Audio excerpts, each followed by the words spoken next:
Okay. Leadership diversity rate, leadership diversity, tsaka cultural IQ. So, tatlo. Pag-isahin na lang natin. Yung leadership diversity rate, yun daw yung mga leader sa isang company na nakaka-recognize na mayroong leadership diversity. So, ang formula nun is number of diversity leaders over total number of leaders times 100%. So, ano tong leadership diversity?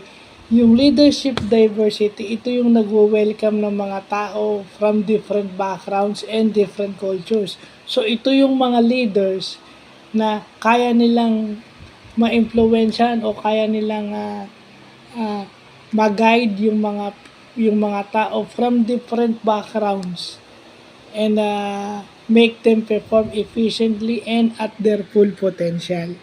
So, yun daw yung mga leaders na mataas ang cultural IQ. Ibig sabihin ng cultural IQ, cultural intelligence, yung ibang tawag, yun yung ability and to adapt cultural differences. So, ibig sabihin, you would lead that person based on his culture. No? Ina-adapt mo yung culture niya. Kailangan makuha mo kung anong culture siya nanggagaling.